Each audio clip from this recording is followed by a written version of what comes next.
There's a new wave of anti-Hamas propaganda.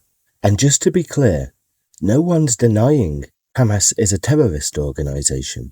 That's been known for years. But this isn't about informing you. There seems to be a timed reset, a deliberate effort to drag that fact back to the top of your mind right now. Probably right before something else happens. I'm seeing it everywhere. Videos of aid convoys with captions like, "This is proof Hamas is stealing food." And it is. And there's clips of children in Gaza carrying water, then resetting the scene for the camera. And this is being spun as proof, almost that the suffering is being staged. There are Palestinians on camera moaning about Hamas or even praising Trump, and you see videos of aid being given to children and taken back. These clips are not the weapon, but the interpretations are. These videos work by stripping away any plausible everyday explanation and replacing it with the most cynical one possible.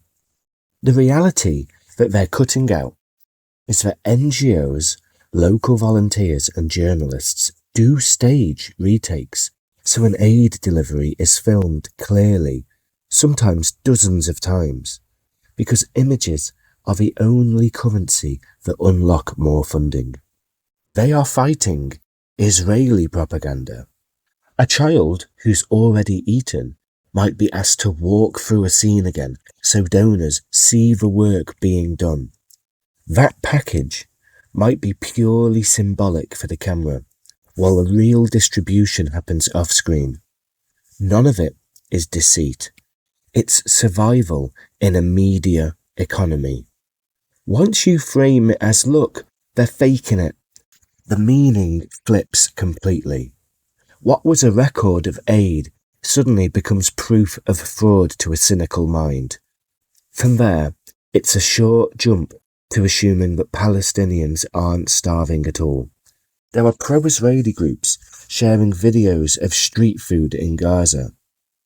Even if one of these clips was 100% genuine staging, it would still be statistical noise compared to the mass civilian toll, the blocked trucks and famine reports.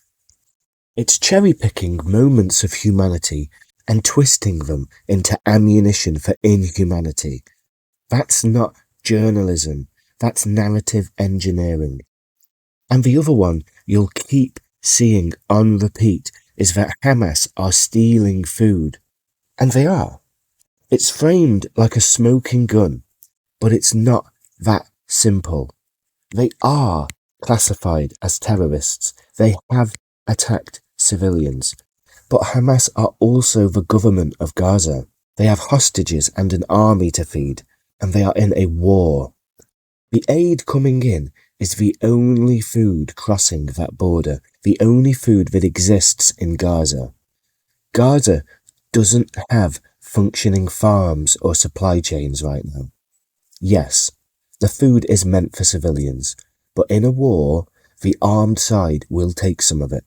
That is not new, it's not surprising, and it's not unique to Hamas. If they didn't take some, the hostages would starve. Reducing that complex issue down to Hamas are stealing the food is another way they can ensure the truth gets stripped out of context and turned into a weapon. You'll probably find people calling for aid to be stopped.